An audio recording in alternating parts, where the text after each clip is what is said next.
Welcome back to the world of mathematics.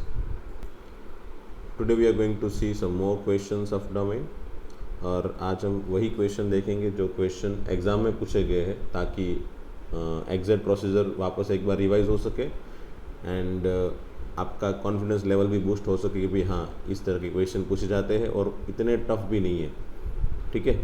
और कैसे सोचना है वो एग्जैक्टली मैं भी बताता हूँ, वापस एक बार ध्यान से सुनना, ठीक है।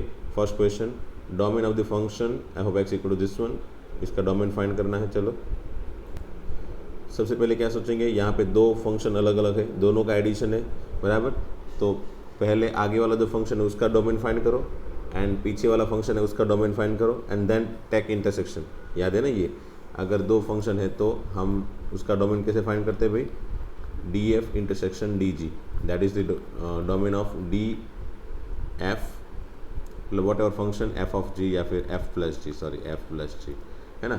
अगर एफ प्लस जी का डोमेन फाइंड करना है तो एफ का डोमेन एंड जी का डोमेन, दोनों का डोमेन फाइंड करके उसका इंटरसेक्शन ले लो, ठीक है। तो यहाँ पे इसको समझ लो एफ है और ये जी है, तो इसका डोमेन क्या होगा, तो समझ लो F of x equal to 3/4 minus X square, ठीक है। And say G of x equal to log of 10 base X cube minus X, ठीक है। अब डोमेन फाइंड करना है तो पहले ये वाले फंक्शन का, आगे वाले फंक्शन का डोमेन फाइंड करो। पहले देखो कौन कौन से एक्सप्रेशन यूज़ हो रहे हैं वहाँ पे। तो पहले ऊपर 3 यूज़ हो रहा है, ठीक है। नीचे 4 माइनस एक्स स्क्वायर यूज़ हो रहा है, ठीक है। दोनों डिफाइन है क्या, तो यस 3 इज़ ऑलवेज डिफाइंड, है ना, and 4 minus X square is always defined, क्योंकि वो दोनों एक्चुअल में पहला वाला जो है वो कॉन्स्टेंट फंक्शन है और दूसरा वाला जो है वो पॉलिनोमियल फंक्शन है और वो हमेशा ही डिफाइन होंगे, है ना, इज़ ऑलवेज डिफाइंड। तो मैंने क्या बताया था, पहले जितने भी एक्सप्रेशन यूज़ हो रहे हैं वो सभी एक्सप्रेशन को एक बार चेक कर लो कि वो सभी एक्सप्रेशन हमेशा ही डिफाइन है क्या। अगर हमेशा नहीं डिफाइन है तो कहाँ पे डिफाइन है, कहाँ पे डिफाइन नहीं, वो पहले ही बता दो, है ना। तो यहाँ पे ये दोनों एक्सप्रेशन हमेशा ही डिफाइन है, इज़ ऑलवेज डिफाइन, मतलब इससे तुमको एक्स बिलोंग्स टू आर मिला, तो इससे तो एक्स में कोई दिक्कत नहीं होगी, बराबर। अब जाके रूल्स पे चले जाओ। अब समझ लो कि ये दोनों एक्सप्रेशन हमेशा ही डिफाइन है, तो फिर इसमें और कोई स्पेशल चीज़ है क्या, तो हाँ 1/a या फिर 1/e, 1/e वाली चीज़ है। तो 1/e डिफाइन होने के लिए डिनोमिनेटर क्या होना चाहिए, 0 नहीं होना चाहिए। तो डिनोमिनेटर को पहले 0 ले लो, उसके बेस से पहले x फाइंड कर लो, तो x मिल जाएगा प्लस और माइनस 2। तो ये नहीं होना चाहिए ना, ये नहीं होना चाहिए, मैंने बताया था नॉट इक्वल टू ले लेना बाद में। तो x2 एंड -2 नहीं होना चाहिए, तो इससे हमको x क्या मिला भाई, r-2 एंड -2, ख़त्म। तो ये पहले वाले फंक्शन का डोमेन ये हो गया, है ना। अगर इससे कोई डोमेन में कोई कंडीशन आती और x कुछ छोटा आता, r से कुछ छोटा आता, तो फिर हम दोनों का इंटरसेक्शन लेते। वैसे यहाँ पे भी हम दोनों का इंटरसेक्शन लेके ही आंसर बना रहे हैं, बट पहला वाला x बिलोंग्स टू r है, सो इंटरसेक्शन लेने पे, ये दोनों का इंटरसेक्शन लेने पे यही आंसर आएगा, ठीक है। अब यहाँ पे देखो, अब यहाँ पे पहले तो फंक्शन, कौन सा फंक्शन यूज़ हो रहा है भाई, x cube minus x is again always defined, है ना। मैं ये क्या बता रहा हूँ, प्रोसीजर बता रहा हूँ, आप ऑलवेज इसी तरीके से सोचना, ये हमेशा ही डिफाइन है, तो इसकी वजह से एक्स तो हमेशा ही आर रहेगा, है ना, हमेशा ही डिफाइन है, मतलब एक्स बिलोंग्स टू आर, ठीक है। अब लॉग जो है मैंने बताया था ना, कितने तरीके दिखाए थे अलग अलग, 1/a अंडर रूट a या फिर square root, fourth root of a, six root of a, वो सब, या फिर लॉग वाले कोई एक्सप्रेशन आ जाए, है ना। तो पहले हमको खुद एक्सप्रेशन जो है उसको तो डिफाइन करने के बाद ये जो तीनों की कंडीशन है वो याद रखनी है। तो 1/a के लिए कंडीशन क्या थी, a हमेशा ही 0 नहीं होना चाहिए, यहाँ पे a हमेशा ही 0 या 0 से बड़ा होना चाहिए। और log a बेस b को डिफाइन करने के लिए मैंने क्या बताया था, a हमेशा ही पॉजिटिव, b भी हमेशा ही पॉजिटिव, मतलब greater than 0, and b not equal to 1, ठीक है। ये 3 कंडीशन होती है log के लिए। वैसे यहाँ पे बेस में तो 10 है,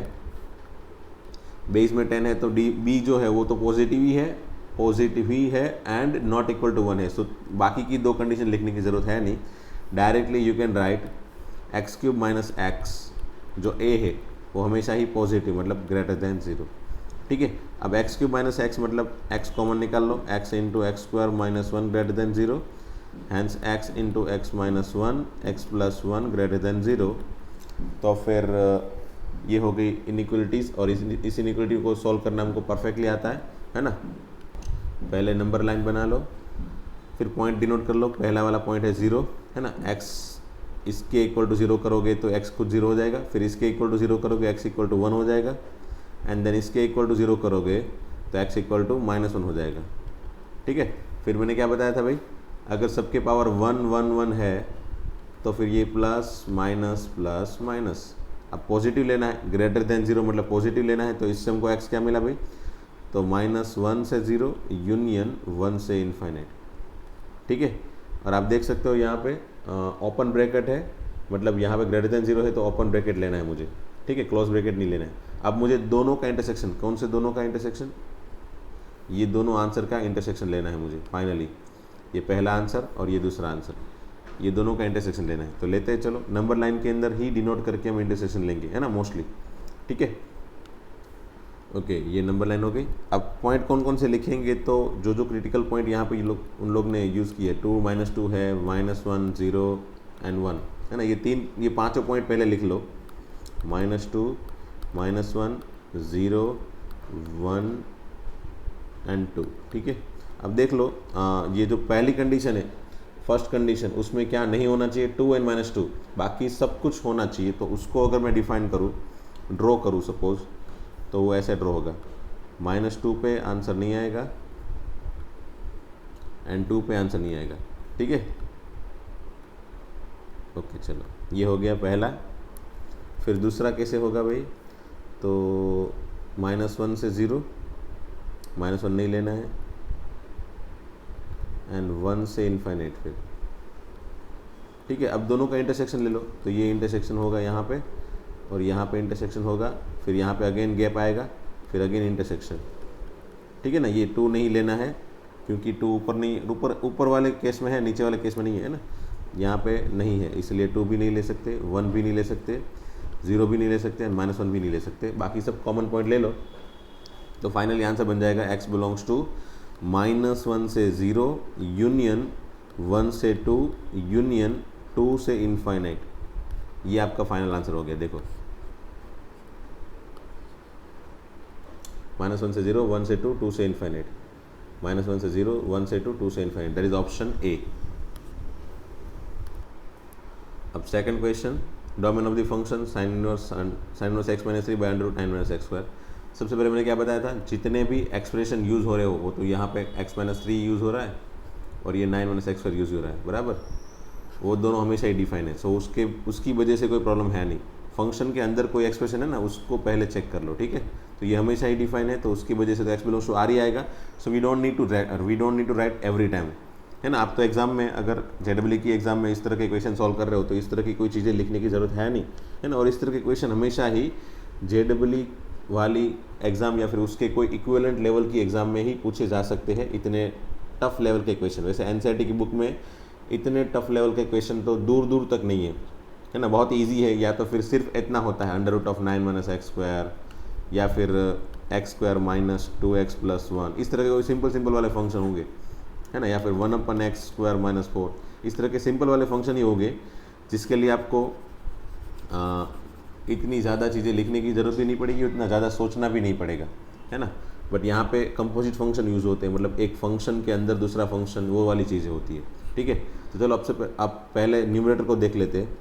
न्यूमरेटर एक फंक्शन है एंड डिनोमिनेटर एक दूसरा फंक्शन है। ठीक है, तो अगर मैं ये इसका डोमेन फाइंड करना चाहूँ f/g का, तो मेरे पास क्या मेथड है भाई, df का डोमेन फाइंड करो एंड dg का डोमेन फाइंड करो, एंड उसमें से जहाँ पे g 0 हो जाए वो निकाल लो, है ना।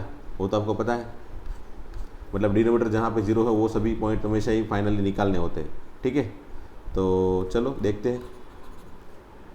पहले न्यूमरेटर के बारे में देखते हैं। उसको f(x) मतलब एज्यूम कर लिया मैंने, और नीचे वाले को g(x) एज्यूम कर लिया। ठीक है, √9 - x²।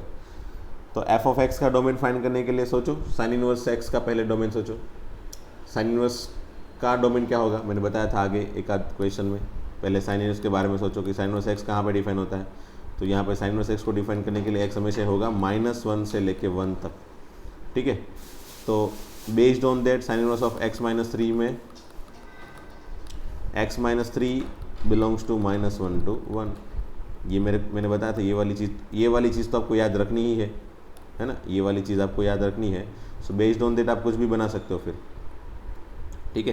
तो x minus 3 belongs to -1 to 1, hence what I can say x minus 3 जो है वो -1 से 1 के बीच में है, ऐसा डायरेक्टली लिख सकते हो, वरना दूसरी मेथड भी है, वरना इस तरह से भी लिख सकते हो -1 से 1 तक, है ना। ये दोनों में से कोई भी तरीके से आप लिख के फिर आगे बढ़ा सकते हो कैलकुलेशन, है ना।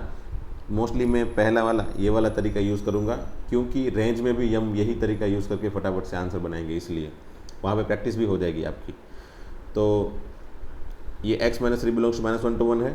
x बनाने के लिए मुझे क्या करना है, 3 ऐड करना है सब में, है ना, 3 ऐड करना है सब में। तो यहाँ पे 3 ऐड कर दूँ, क्या हो जाएगा x, और ये दोनों में 3 ऐड कर दूँ तो क्या हो जाएगा भाई, -1 में 3 ऐड करूँगा तो हो जाएगा 2 प्लस 2, 1 में 3 ऐड करूँगा तो 4। तो ये हो गया x बिलोंग्स टू 2 to 4, ठीक है। तो ये पहले वाले केस में मुझे x मिला, फिर दूसरे वाले केस में x फाइंड करते चलो। दूसरे वाले केस में तो सिंपल है, अंडर रूट है तो अंडर रूट को डिफाइन करने के लिए 9 - x पर क्या होना चाहिए, हमेशा ही पॉजिटिव होना चाहिए, है ना, पॉजिटिव होना चाहिए, ग्रेटर देन इक्वल टू 0 होना चाहिए। एंड साथ में डिनोमिनेटर की वजह से अंडर रूट 9 - x पर हमेशा ही 0 नहीं होना चाहिए, है ना। तो यहाँ पे इक्वल वाली कंडीशन में निकाल देता हूँ, 9 - x² इक्वल टू 0 वाली कंडीशन यहाँ से निकाल देता हूँ, ताकि मुझे सेपरेटली लिखनी ना पड़े, है ना, ठीक है। 9 - x² ग्रेटर देन 0 हो गया। आपको पता चला ना मैंने इक्वल टू वाली कंडीशन क्यों निकाली, क्योंकि डिनोमिनेटर में है, मतलब ये वाला केस हो गया ऑटोमेटिकली, चलो, है ना। अब इस अलग से इसको सब्ट्रैक्ट करने की ज़रूरत है नहीं, क्यों, क्योंकि g नीचे वाला जो फंक्शन है उसको 0 बना के उसको अलग से सब्ट्रैक्ट करने की ज़रूरत क्यों नहीं है, क्योंकि उसको 0 लिया ही नहीं है हमने, यहाँ पे ऑलरेडी उसको नॉन जीरो ही रखा है, बराबर, मतलब 0 वाला केस जो इसमें बन रहा था वो निकाल दिया मैंने, ठीक है। अब 9 - x² greater than 0, so 9 is greater than x², मतलब x² इज़ लेस देन 9, और ये तो मैंने आपको पहले ही बता दिया था। अगर जब भी इस तरह की चीज़ें आए तो आप डायरेक्टली x² लेस देन 9 है तो एक्चुअल में x क्या होगा, यहाँ पे 3 होगा, 9 का स्क्वायर रूट 3, x² का x, है ना। तो 3 अकेला नहीं यूज़ करना है, हम जनरली प्लस और माइनस 3 यूज़ करते हैं ना। जब भी x² इक्वल टू 9 हो तो x प्लस और माइनस 3 यूज़ करते हैं, है ना। अब प्लस और माइनस 3 तो नहीं ले सकते, यहाँ पे लेस देन है, लेस देन या फिर ग्रेटर देन है, तो प्लस और माइनस 3 में आप हमेशा याद रखो कि -3 और 3 के बीच वाली वैल्यू आएगी या फिर बाहर की, है ना। बीच वाली कब आएगी, जब यहाँ पे लेस देन होगा तब, जब यहाँ पे लेस देन होगा तो बीच वाली वैल्यू, और जब ग्रेटर देन होगा तो बाहर की, 3 से बड़ी एंड -3 से छोटी, ठीक है। Now I need to take intersection of this both, दोनों का इंटरसेक्शन लेना है। चलो नंबर लाइन के अंदर ही जाके आप इंटरसेक्शन लेना है आपको, बराबर। तो पहले पॉइंट डिनोट करो, सबसे पहले -3, फिर 2, फिर 3 एंड देन 4, ठीक है। पहला वाला बोल रहा है भाई मुझे आंसर 2 से 4 के बीच में चाहिए, बराबर। दूसरा वाला बोल रहा है मुझे आंसर -3 से 3 के बीच में चाहिए, -3 एंड 3 नहीं लेना है, ठीक है। अब दोनों में कॉमन कौन सा है भाई, दोनों में कॉमन ये है, और -2 भी कॉमन है, तो 2 लेना है, 3 नहीं लेना है, ठीक है। तो finally x belongs to answer क्या आएगा, 2 से लेके 3, वहाँ पे 3 नहीं ले सकते, 2 ले सकते, बराबर। तो ये हमारा आंसर हो गया, देखो ऑप्शन बी, है ना, ठीक है। आगे बढ़ते हैं, चलो थर्ड क्वेश्चन देखते हैं। Domain of sine inverse log x/3 base 3, ठीक है। अब इसमें तो सिंगल एक ही फंक्शन है ना, f+g या फिर f-g, f/g, ऐसी कोई चीज़ें नहीं है ना। तो अलग अलग फंक्शन में डिफाइन तो नहीं करेंगे हम, बट ये तो फंक्शन के अंदर फंक्शन है ना, फंक्शन के अंदर फंक्शन है, इस तरह की कोई चीज़ें हैं। तो जब भी फंक्शन के अंदर फंक्शन हो तो कोई दिक्कत नहीं है, बाहर वाले फंक्शन से स्टार्ट करो सोचना। सबसे पहले मैंने सोचना स्टार्ट किया, साइन इनवर्स x को डिफाइन करने के लिए x क्या होना चाहिए, तो -1 से लेके 1। तो साइन इनवर्स ऑफ यहाँ पे जो लिखा है वही log x/3 बेस 3, इसको डिफाइन करने के लिए ये जो है वो log x/3 क्या होना चाहिए, -1 से लेके 1, है ना। क्या बताया था मैंने, यहाँ पे x जो है वो x -1 से 1 है, तो यहाँ पे x की जगह ये वाला बड़ा फंक्शन है तो वो -1 से 1 के बीच में आएगा। तो यहाँ से स्टार्ट किया मैंने, एंड साथ में वो भी सोच लिया कि भाई जो भी एक्सप्रेशन यूज़ हो रहे हैं वो कौन से भाई x/3, सॉरी पहले तो log x/3 है ना, log x/3 वो हमेशा ही log x/3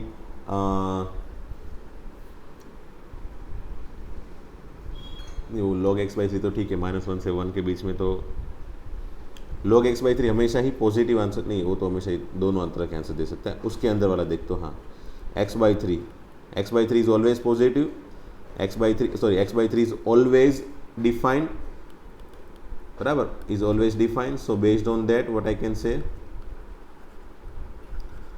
x belongs to r। ठीक है, ये ही एक्सप्रेशन एक है, दूसरा कोई एक्सप्रेशन इसमें है नहीं। एंड हाँ, log x/3 को भी डिफाइन करना पड़ेगा। तो log x/3 कैसे डिफाइन होगा? हाँ, x/3 एक एक्सप्रेशन है और ये log x/3 भी एक एक्सप्रेशन है ना। तो log x/3 डिफाइन होने के लिए, log x/3 को डिफाइन करने के लिए is defined for what? This one is defined for x/3 greater than 0, ये तो पता है ना। तो बस यही कंडीशन होती है, इस तरह की ही कंडीशन होगी। मैंने बताया ना, अंदर वाली कोई जो चीज़ें, पहले मैंने साइन इनवर्स को डिफाइन किया, साइन इनवर्स को डिफाइन किया, फिर log को डिफाइन किया, बराबर, फिर x/3 को डिफाइन किया, ऐसा सोच लो, चलेगा, है ना, स्टेप बाय स्टेप। पहले बाहर वाले फंक्शन को डिफाइन किया, बाहर वाला फंक्शन कब डिफाइन होगा? जब ये -1 से 1 के बीच में होगा। फिर ये log कब डिफाइन होगा? तो उसके अंदर का जब log x/3 is define for what? x/3 positive, है ना, ये x/3 में से पॉजिटिव रहना चाहिए। एंड x/3 कब डिफाइन होगा? तो x/3 ऑलवेज डिफाइन। ठीक है, तो ये तीनों का तीनों जो x दे रहा है उसका फाइनली हमको इंटरसेक्शन लेना है। तो ये वाली x/3 वाली कंडीशन से तो हमको x बिलोंग्स टू r मिला। इस वाली कंडीशन से हमको x क्या मिला भाई? x हमको मिला है x/3 ग्रेटर देन 0, मतलब x ग्रेटर देन 0। तो इससे हमको x मिला पॉजिटिव। ठीक है, इससे हमको x मिला पॉजिटिव नहीं, बिलोंग्स टू r। और फाइनली अब इससे क्या x मिलेगा वो देखना है। ठीक है, log x/3 is belongs to -1 to 1। तो इसको कैसे लिख के सोचे ताकि आपको पता चले? चलो इसको इस तरीके से लिखते हैं, -1 से लेके 1। ठीक है, इसको मैंने एक बार और इसके आगे भी एक बार बताया था मैंने, इसको कैसे सिंप्लीफाई करते हैं। मैंने ऐसा बताया था कि log अगर x बेस y है और यहाँ पे t है तो x इक्वल टू क्या लिखते हैं? y⁻t। ठीक है, ये हमको पता है। x को फाइंड करने के लिए ये y को इस तरफ लेके जाओ और t को पावर में लेके जाओ। यहाँ पे भी मुझे log निकालना है, तो log निकालना है तो मैंने क्या कर दिया? x/3 log निकालना है तो x/3 इक्वल टू क्या होगा? यहाँ पे x की जगह x/3 है ना, ये x है उसकी जगह x/3 है, तो x/3 की वैल्यू क्या होगी? तो 3 कहाँ पे जाएगा भाई? 3 यहाँ पे भी जाएगा और यहाँ पे भी जाएगा, दोनों जगह 3 जाएगा। और 1 और यहाँ पे 3 जब जाएगा तो पावर कहाँ पे जाएगा? 1 ऊपर। यहाँ पे जब 3 जाएगा तो पावर कहाँ जाएगा? -1 ऊपर। ठीक है, और इस तरह की प्रोसीजर करने पे, रूल्स मैंने आगे भी इस तरह के बताए थे, इस तरह की प्रोसीजर करने पे अगर ये जो बेस है ना वो 1 से बड़ा है तो इनइक्वलिटी एज इट इज़, अगर ये बेस 1 से छोटा है तो इनइक्वलिटी चेंज कर लो, है ना। मतलब कहने का मतलब है, मतलब अगर ऐसा कुछ होता, जैसे यहाँ पे बेस में 3 है, वैसे बेस में 1/2 भी हो सकता है, कुछ भी हो सकता है ना बेस में। तो पॉजिटिव कोई भी वैल्यू हो सकती है, 0 से बड़ी कोई भी कुछ भी हो सकता है। 0 से बड़ी वैल्यू तो 0.5 है, तो ये हो सकता है। तो 1/2 अगर होता है यहाँ पे, 1 से छोटी वैल्यू है तो भी वही प्रोसीजर x/3, और यहाँ पे 1/2 आगे चला जाएगा, 1/2 यहाँ पे भी चला जाएगा, ये 1 उसके पावर में, यहाँ पे -1 उसके पावर में, बट इनइक्वलिटी चेंज हो जाएगी, है ना, इनइक्वलिटी चेंज हो जाएगी। तो ये छोटे मोटे रूल्स आपको याद रखने हैं कि अगर हम इनइक्वलिटीज़ में log निकाल रहे हैं तो बेस को चेक करो, अगर बेस 1 से बड़ा है तो ठीक है, तो एज इट इज़ चलते जाओ ये वाली प्रोसीजर को लेके, है ना। This x/3 is greater than और इक्वल टू, यहाँ पे 3 लेके जाओ और यहाँ पे भी 3 लेके जाओ, इस तरफ भी, है ना, दोनों तरफ 3 लेके जाओ और इसके पावर को, इस ये वाली वैल्यू को पावर में लेके जाओ, 1 and -1। ठीक है, बट बेस अगर छोटा है 1 से तो फिर वही चीज़ करो, बस इनइक्वलिटी चेंज कर लो। ठीक है, अब ये 3⁻⁻1 मतलब 1/3 लेस देन और equal to x/3 less than और इक्वल टू 3। ठीक है, अब x/3 से x बनाना है मुझे, फाइनली x बनाना है, तो 3 से मल्टीप्लाई कर लो सबको, है ना। ये बीच में अगर मुझे x क्रिएट करना है तो मैं अगर 3 से मल्टीप्लाई कर लो इसको, तो 3 कैंसिल होकर x बन जाएगा ना। तो बीच में मुझे अगर x क्रिएट करना है तो सबको एक साथ में मैं 3 मल्टीप्लाई कर लो, है ना। अकेले को तो नहीं कर सकते ना, इसलिए सबको करना पड़ेगा। तो पहले वाले टर्म को 3 से मल्टीप्लाई करने पे हो जाएगा 1, 3/3 1, ये हो जाएगा x, और इसको 3 से मल्टीप्लाई करने पे हो जाएगा 9। सो फाइनली x मुझे मिला 1 से लेके 9। ठीक है, अब now I need to take intersection of all the condition, तीनों की x belongs to r, x greater than 0 और इसकी, ये तीनों की अगर मैं इंटरसेक्शन वाली कंडीशन ले लूँ तो एक बोल रहा है 1 से लेके 9 बराबर 1 लेना है एंड 9 भी लेना है। फिर दूसरा ये बोल रहा है x पॉजिटिव लेना है, तो 0 से बड़ा कुछ भी चलेगा, ऐसा बोल रहा है वो, 0 नहीं लेना है ना। ठीक है, और x बिलोंग्स टू r वाली कंडीशन कभी भी यहाँ पर लिखने की ज़रूरत है नहीं, क्योंकि इंटरसेक्शन लेने पे वो हमेशा ही आ ही जाएगा ना। x बिलोंग्स टू r मतलब समझ लो, मैं अगर इसको सेपरेटली इस तरह की लाइन क्रिएट कर लूँ यहाँ पे बराबर, तो इसकी वजह से कोई फ़र्क नहीं पड़ने वाला है ना, क्योंकि हम इंटरसेक्शन लेंगे तो फिर क्या लेंगे, सबसे छोटे वाले पार्ट को देख के ही लेंगे, है ना। इंटरसेक्शन में सबसे छोटे वाला पार्ट है, उसी को चेक करना होता है। तो ये रेड वाली लाइन को चेक करके मैंने इंटरसेक्शन लिया, तो ये सभी आ गया आंसर, बस ये आंसर हो गया। तो फाइनली x बिलोंग्स टू क्या हो गया भाई, 1 से लेके 9, खत्म। ठीक है, x बिलोंग्स टू 1 से लेके 9, that is option A. Now I think आपको परफेक्टली पता चल गया होगा प्रोसीजर में। कंपोजिट है तब पहले बाहर वाले डिफाइन करो, उसके बेस से फिर x धीरे धीरे करके फाइंड कर लो बराबर। फिर अंदर जो है वो लॉग है, उसको डिफाइन करो, उसको डिफाइन करने के लिए लॉग को डिफाइन करने के लिए लॉग के अंदर जो है वो हमेशा ही उसकी कंडीशन लिख लो, एंड उसके अंदर जो कुछ, अगर उसके अंदर भी कुछ भी है तो उसको भी डिफाइन करो, तो उसको मतलब x/3 को डिफाइन करने के लिए x बिलोंग्स टू r। ठीक है, तो ये कोई भी कंपोजिट फंक्शन को सॉल्व करने की प्रोसीजर हो गई। अब समझ लो कि अगर कोई भी कंपोजिट फंक्शन आपको पता चल रहा है, तो फिर क्वेश्चन में अगर पूछ ले तो किस तरह के पूछ ले बोलो, तो एक ऐसा फंक्शन और दूसरा इसी तरह का फंक्शन का एडिशन पूछ ले, मतलब ऐसा क्वेश्चन पूछ ले, sign inverse of log of x/3 plus of cos of log x, है ना। तो ये एक एक्सप्रेशन है, ये दूसरा एक्सप्रेशन है। पहले इसको डिफाइन करो, जो मैंने यहाँ पे पूरी प्रोसीजर करवाई वो पूरी की पूरी प्रोसीजर इसके लिए लगा दो, उसके बेस से x फाइंड करो, मतलब ये वाला x आ गया पहला वाला। फिर इसको डिफाइन करके पहले लॉग कॉस को डिफाइन करो, फिर लॉग को डिफाइन करके जो भी x मिलेगा इंटरसेक्शन का वो फाइनली x फाइंड करो, फिर देन उसका इंटरसेक्शन ले लो, है ना। हो गया ना सिंपल। हमको अगर कोई सिंपल कंपोजिट फंक्शन की अगर डोमेन फाइंड करने की प्रोसीजर पता चल गई, तो फिर वो एक से ज़्यादा कंपोजिट फंक्शन है, अगर एक से ज़्यादा कंपोजिट फंक्शन का अलजेब्रा है, मतलब प्लस है माइनस है, इंटरसेक्शन मल्टीप्लिकेशन भी है, अगर यहाँ पे मल्टीप्लिकेशन भी होता तो भी वही चीज़ है ना, दोनों को अलग से पहले डोमेन, दोनों का अलग से डोमेन फाइंड करो एंड देन टेक इंटरसेक्शन, है ना। अगर डिवीज़न भी होता तो भी वही करते, बस एक्स्ट्रा डिवीज़न में ये डिनोमिनेटर को जो है, डिनोमिनेटर की वैल्यू 0 नहीं आनी चाहिए, वो अलग से सोच लेना है ना, वो कभी भी 0 नहीं होना चाहिए, बस ख़त्म। तो हो गया ना अलजेब्रा। अलजेब्रा से दो एल्जेब्रिक ऑपरेशन, दो एक्सप्रेशन के addition, subtraction, multiplication and division, इसकी कंडीशन हमको पता चल गई। फिर कंपोजिट फंक्शन की कंडीशन पता चल गई बराबर, तो फिर हम कोई भी क्वेश्चन सॉल्व कर सकते है ना। कंपोजिट फंक्शन में बाहर से स्टार्ट करो, फिर अंदर वाला चेक करते जाओ, बस ऐसे करते जाओ, and then 1/e √e log e, अगर ये तीनों को एक्सप्रेस करना आता है, ये तीनों को डिफाइन करना आता है, तो फिर कोई दिक्कत है ही नहीं, कोई भी तरह के किसी भी तरह के क्वेश्चन सॉल्व हो सकते हैं अब तो, है ना। चलो फोर्थ क्वेश्चन इसको सॉल्व करते हैं। अगेन दो अल्जेब्रिक ऑपरेशन, दो अल्जेब्रिक फंक्शन, दो फंक्शन का अलजेब्रा है, मतलब एडिशन है, तो इसका पहले डोमेन फाइंड करो, देन इसका डोमेन फाइंड करो एंड देन टेक इंटरसेक्शन। समझ लो ये एफ एंड जी है तो, है ना। तो 4⁻x², f of x equal to 4⁻x² का डोमेन क्या होगा भाई, तो कि r। क्यों r? क्योंकि 4⁻x² मतलब कौन सा फंक्शन, तो वो कैटेगराइज होगा a⁻x वाली कैटेगरी में, है ना। a⁻x फंक्शन कौन सा है भाई, एक्सपोनेंशियल फंक्शन। एक्सपोनेंशियल फंक्शन हमेशा ही डिफाइन होता है ना। और साथ में ऐसा सोच सकते हैं कि भाई चलो 3⁻sin x है बराबर, ये भी एक्सपोनेंशियल फंक्शन है। तो पहले मैंने क्या सोचा कि ये 3 की वजह से ये एक्सपोनेंशियल हुआ, नीचे बेस में 3 है मतलब कांस्टेंट है और पावर में कोई एक्स वाला टर्म है, तो ये 3 की वजह से एक्सपोनेंशियल हुआ। तो 3 की वजह से मैं क्या सोच सकता हूँ कि ये इसका डोमेन आर होगा। फिर साइन का डोमेन सोचना है अलग से, है ना। अंदर ये फंक्शन के अंदर फंक्शन हो गया ना एक्चुअल में, 3x तो एक फंक्शन सिंपल हो गया एक्सपोनेंशियल, तो ये 3x एंड साइन एक्स ये दोनों का कंपोजिशन होके ये फंक्शन बना है एक्चुअल में, है ना। ये दोनों का कंपोजिशन होके ये फंक्शन बना होता है।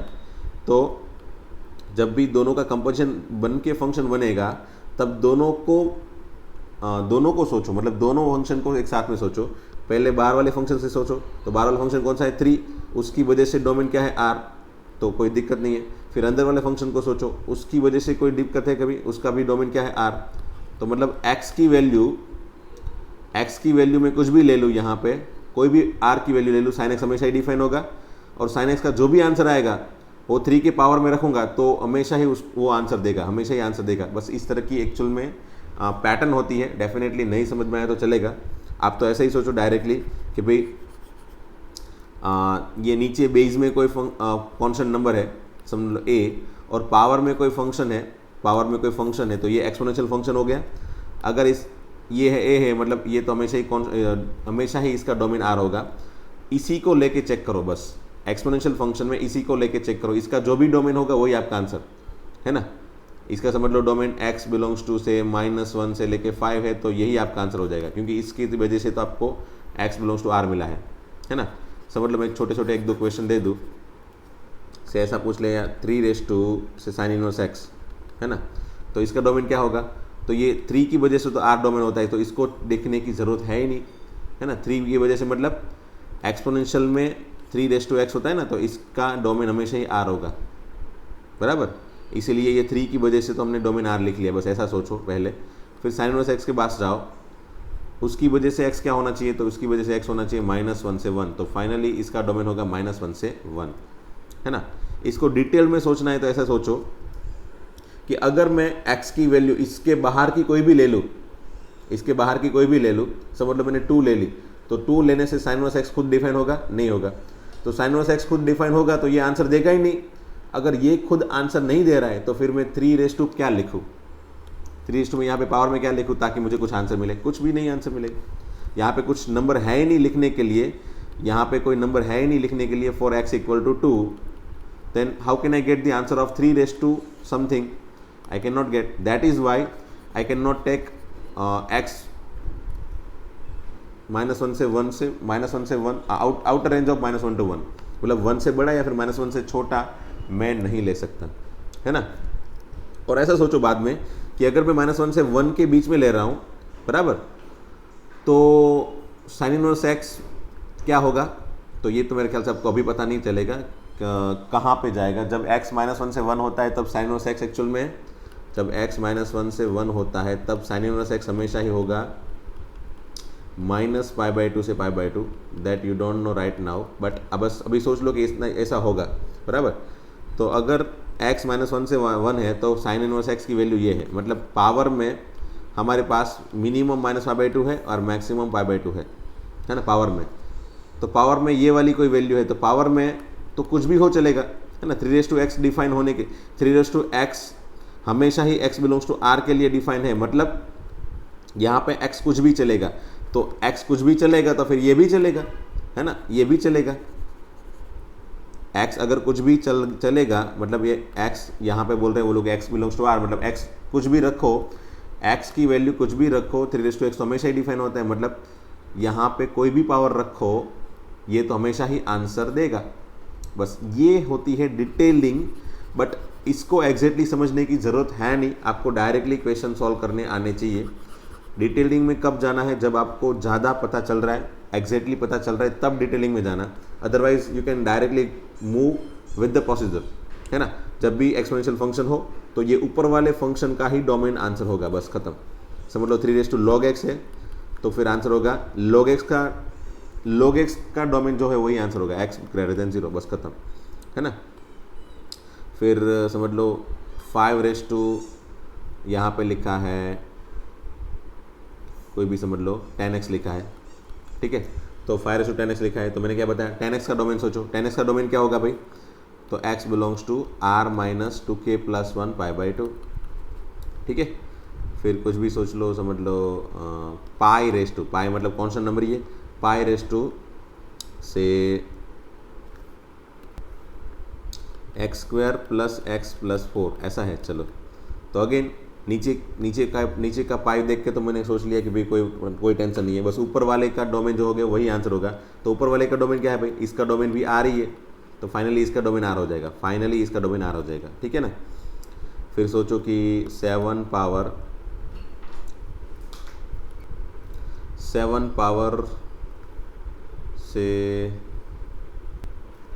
से पावर में समझ लो अंडर रूट के अंदर ऐसा कुछ दे दिया है, x square plus x plus 2। तो बस हमको फाइनली इसका डोमेन फाइंड कर लेना है। 7 की वजह से तो प्रॉब्लम है नहीं, बस इसकी वजह से जो भी डोमेन फाइंड करेंगे वही आंसर होगा। तो इसको डिफाइन करने के लिए क्या करते हैं हम, x square plus x plus 2 greater than equal to 0 लेते हैं, फिर यहाँ से कोई भी एक्स के वैल्यू आए वो फाइंड कर लेनी है, ख़त्म है ना। बस तो ये तरीके हैं एक्सपोनेंशियल फंक्शन को डिफाइन करने के लिए। एक्सपोनेंशियल फंक्शन में भी पावर कभी भी कोई कंपोजिट आ जाए, दूसरा कोई पावर फंक्शन मतलब पावर में कोई दूसरा फंक्शन आ जाए, तो बस जो फंक्शन पावर में है उसी का डोमेन फाइंड करो, खत्म है ना। तो यहाँ पे अपने फंक्शन में f(x) इक्वल टू 4⁻⁻x² है, तो मैंने क्या बताया था, बस पावर का डोमेन देखो। तो -x² का डोमेन क्या होगा भाई, -x² का डोमेन क्या होगा, डोमेन ऑफ -x², हाँ भाई r होगा ना। तो बस खत्म, क्योंकि -x² क्या है, पॉलिनोमियल फंक्शन, तो इसकी वजह से डोमेन क्या मिला, r। सो फाइनली इसमें x बिलोंग्स टू r मिला पहले वाले फंक्शन में, ठीक है। एंड दूसरे वाले फंक्शन में cos inverse x/2 -1, cos inverse कब डिफाइन होता है, -1 से 1 के बीच में, है ना। तो cos इनवर्स में x belongs to -1 to 1, it means cos inverse of x/2 -1 में x/2 -1 बिलोंग्स टू -1 to 1। बस अब x फाइंड करना है, पहले 1 1 ऐड कर लो सब में, ताकि ये -1 निकल जाए इस तरफ, यहाँ पे 0 और यहाँ पे 1 ऐड करने पे 2, फिर 2 मल्टीप्लाई कर लो सब में, तो ये 0 और ये 4। तो फाइनली मुझे ये दो डोमेन मिला। ये दोनों का अगर मैं इंटरसेक्शन लेता हूँ, तो मुझे अगर इस तरफ x बिलोंग्स टू r है तो यही हमारा आंसर होगा, है ना। तो फाइनली आंसर हमारा हो गया x belongs to 0 to 4, that solve, बराबर। वैसे ये क्वेश्चन मैंने खुद से तो नहीं बनाया, बट दूसरे एक क्वेश्चन से निकाल के बना दिया। यहाँ पे एक्स्ट्रा भी एक फंक्शन था, वो कुछ cos ऑफ log x ऐसा कुछ था, बट ये वाला अभी तो आपको फिलहाल पता नहीं चलेगा। क्यों, क्योंकि cos फंक्शन के अंदर समझ लो, cos फंक्शन के अंदर इसमें अगर बनाते तो क्या बनाते, cos फंक्शन कब डिफाइन होगा, तो अंदर वाला नहीं, cos ऑफ log x नहीं था, सॉरी दूसरा कोई था, एक्चुअल में log ऑफ cos x था। अब log ऑफ cos x को देख के मोस्टली स्टूडेंट क्या सोचते, हम लोग क्या सोचते कि log कब डिफाइन होगा, जब cos x खुद पॉजिटिव होगा तब। अब cos x कहाँ पे पॉजिटिव है ना, वो एक्चुअल में अभी आपको पता नहीं है।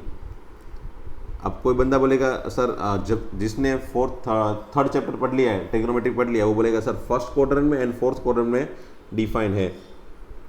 तो फर्स्ट क्वाड्रेंट मतलब कौन सा, x, तो x बिलोंग्स टू 0 से π/2, एंड फोर्थ क्वाड्रेंट मतलब कौन सा, x, तो बोलेगा 3π/2 से लेके 2π। तो सिर्फ यही आंसर आएगा क्या, नहीं, आगे भी है ना, आगे भी हो सकता है।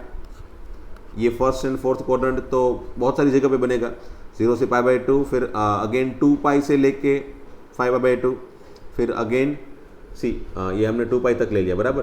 2π से लेके अगेन 5π/2 तक भी फर्स्ट क्वाड्रेंट है, फिर वापस यहाँ पे गए 7π/2 से लेके 4π से लेके अगेन 9π/2। तो ये सब again in detailed unit circle के अंदर सोचना है। जिसने थर्ड चैप्टर ट्रिग्नोमेट्री पढ़ लिया है उसको थोड़ी बहुत यहाँ पे डिटेलिंग पता होगी, बाकी किसी को पता नहीं होगी, है ना। तो ये सब चीज़ें सोच के हमको आगे बढ़ना होता है, बट फिलहाल मैं इसको नहीं करवा रहा हूँ log cos x को, क्योंकि मुझे पता है आपको यूनिट सर्कल के बारे में आपको कुछ पता नहीं है। अगर पता है तो भी थोड़ी बहुत डिटेलिंग पता है। सो इस तरह के कोई log cos x मतलब cos अगर खुद पॉजिटिव हो जाए तो वो ट्रिग्नोमेट्री वाला खुद का कंसेप्ट हो गया, तो वो बाद में देखेंगे, है ना, कोई बात नहीं। पहले सिर्फ इतना समझ लो, आगे वाला जो है वो।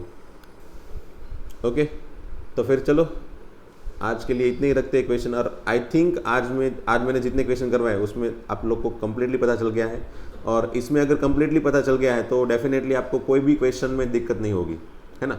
I think you can solve any kind of question which can be asked in JEE examination or any equivalent examination. ठीक है, मिलते हैं चलो दोस्तों नेक्स्ट लेक्चर में। Thank you.